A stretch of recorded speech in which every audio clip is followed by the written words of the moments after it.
So with that being said, let's go ahead and get on with the rest of the podcast. Now, I think that a lot of people out there probably already realize exactly where this is going. You know, if you follow me on Facebook or even follow me on Twitter, you probably noticed that over the past few days, you know, there's been a little bit of drama there, for lack of a better phrase. And it starts as kind of this silly little internet drama about just, you know, douchebags being douchebags. And it's actually ballooned into something very, very big. Actually, it's kind of ballooned up into, you know, actually, it would not be exaggerating to say that it's become a multi-million-dollar scandal. And basically what all of that has to do with, I mean, I'll explain this I'll kind of introduce this in very short terms and then expand upon it, and that is basically, as it turns out, the largest Edmonton Oilers fan group on Facebook are actually a piracy ring that are only masquerading as an Edmonton Oilers fan group. And so that particular fan group was literally called the Edmonton Oilers fan group. Or rather, I should say it is called the Edmonton Oilers fan group, you know, at least for now. But for the remainder of this, I'm not going to refer to them that way. I don't think that they deserve that. I don't think that they're worthy of that. So quite frankly, I'm going to refer to them as the Edmonton Oilers scam group. Because quite frankly, that's really what they are. And so the whole thing actually started out a few months back when I had recorded a podcast segment that actually never really got attached to a full podcast. But I had tuned in to Sportsnet to try to watch the Edmonton Oilers play the Toronto Maple Leafs, and despite the fact that I was in, you know, Lloydminster, Saskatchewan, which is well within the Edmonton Oilers viewing region, for some reason that game was blacked out. So I got pretty mad about that, and I recorded a podcast, and basically the whole point of that podcast segment was the question of, it's like, hey, Sportsnet, if you're going to black out games that you're not supposed to be blacking out because, you know, they are not under a regional restriction, then why am I paying you? And that was basically the long story short. I'm kind of asking if the Sportsnet deal was a good one for hockey fans, and I'm still kind of divided on that. But you know, there was a lot of good discussion about it. But when I posted this podcast segment onto the Edmonton Oilers fan group, I got a very remarkable response from one of the members there. What one of them had told me was that there was a person who was an administrator on this group who was posting links to a YouTube channel where they were pirating the Oilers games. You know, it was all supposed to be very hush-hush, and you know, but I did look at it just long enough on one occasion to find out that, oh yeah, as it turns out, they actually were pirating these broadcasts. And so it was just kind of like, I kind of shrugged at it at the time. You know, it didn't seem to me to be right even then, but you know, I had other things on my mind, you know, other priorities, and you know, I didn't really address this whole situation the way that it should have been. You know, I actually did for quite a while basically turn a blind eye. I really shouldn't have done that. That's my failing. You know, that's a moral failing, that's an ethical failing on my part, and I have to cop to that. But the whole thing kind of came back to mind a little bit more recently. You know, I had actually forgotten for a little while that they had even done this kind of thing, because they were doing this, because that was, you know, not what I was in that group for. But then more recently, and I'm sure that viewers of the podcast are well aware that last week I talked about the Emily Cave situation and the harassment of Emily Cave. And I kind of basically talked about the extremely low opinion I have of just the gutless pond scum, you know, sack of shit human beings that would go out of their way to harass a widow. And so I posted that to the YouTube group, and I got the most peculiar response from the guy who owns that particular Facebook group. This is a guy by the name of Mike Jensen. And so because Mike doesn't really deserve to have his name mentioned here at length, you know, from this point on, I'm not even going to refer to him by name. I'm going to give him a nickname. I'm going to refer to him as a mini jack-off. So mini jack-off, I'm sure that everybody can kind of imagine why. Let me give you a hint. Because he is the chairman. Not only is he the owner of the Edmonton Oilers fan group, but he is the chairman of the Itty Bitty PP Committee. I did a little bit of digging into this guy's history. And, you know, basically this was a guy who, you know, I guess he must have played hockey competitively at some level, and he couldn't make it anywhere here. So he had to fly off to Taiwan, you know, to go play in the Taipei League and basically try to hone his goaltending skills against a bunch of midgets. It's a great look on you, Mike. It's a great look on you there, Mini Jerkoff. The whole thing kind of ballooned was that Mini Jerkoff mistook a rhetorical device for a serious threat.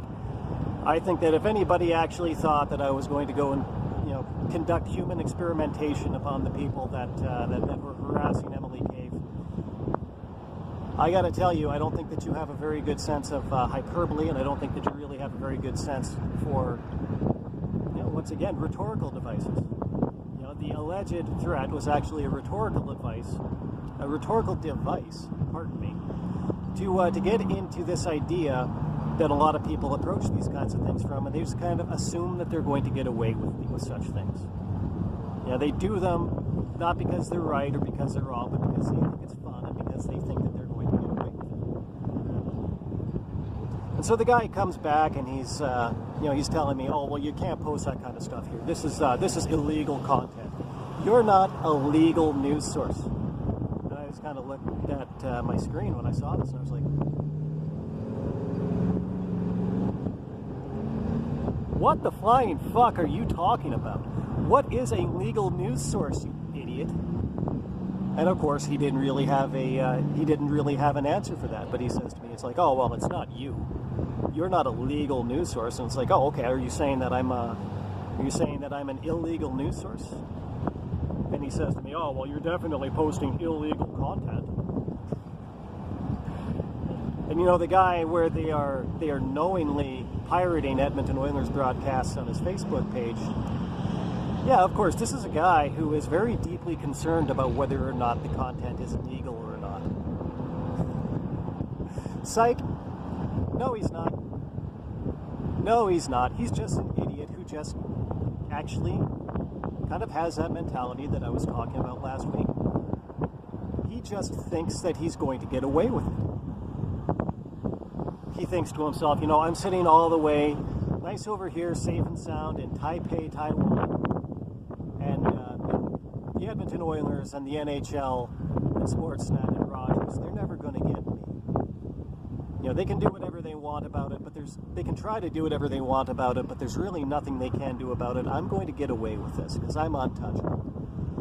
And this is obviously a guy that hasn't really thought that through at all, because quite frankly, he's not untouchable. He's not untouchable.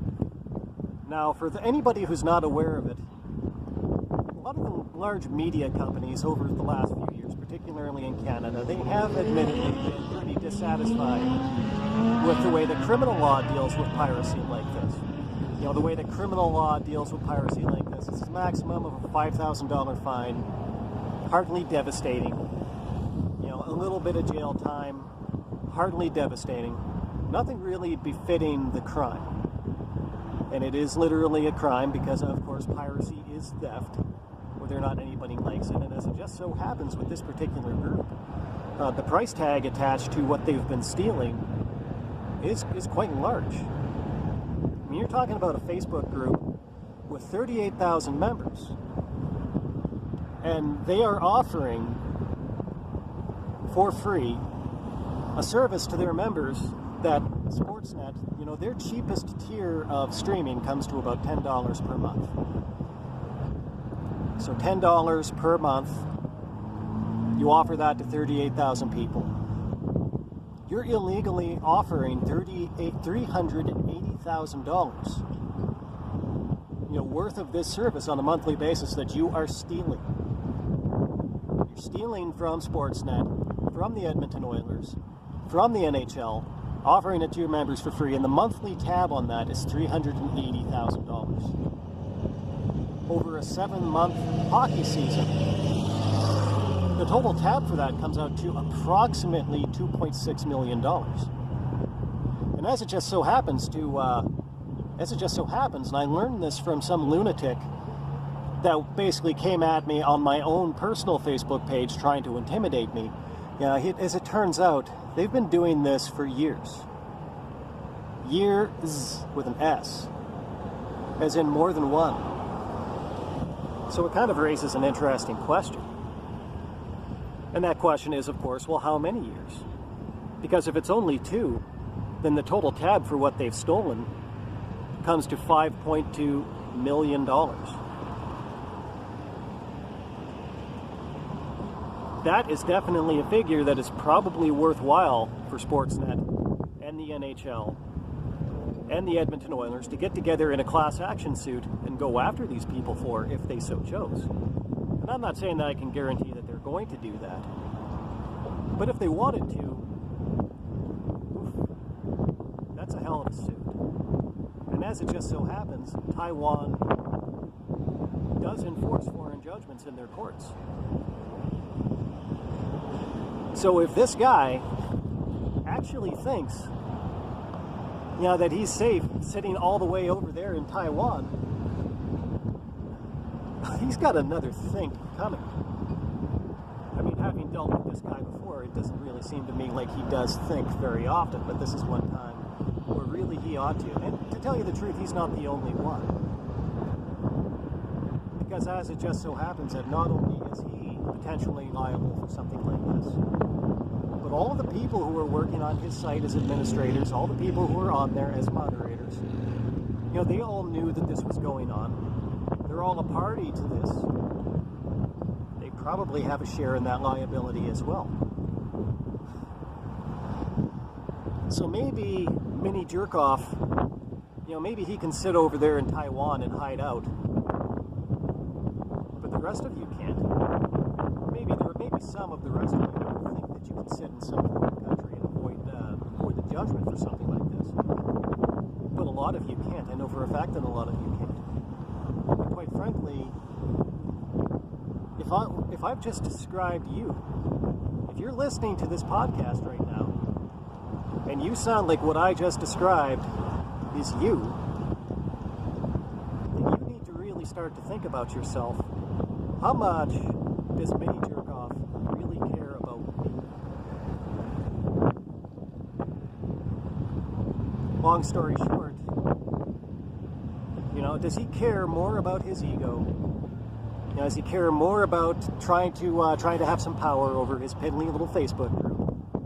Which, I have to admit, 38,000 members is a pretty big, piddly little Facebook group, but, it's not untouchable. It's not that powerful. You need to start asking yourself, is he going to help me out? If the shit that he pulled sticks me in the fire. And I have to be honest with you, I'm gonna make a prediction for you. Mini Jerkoff doesn't give a shit about you. He's not going to help you. He's going to leave you. He's going to abandon you. Mini Jerkoff is going to go look after Mini Jerkoff, and he's going to leave you to burn.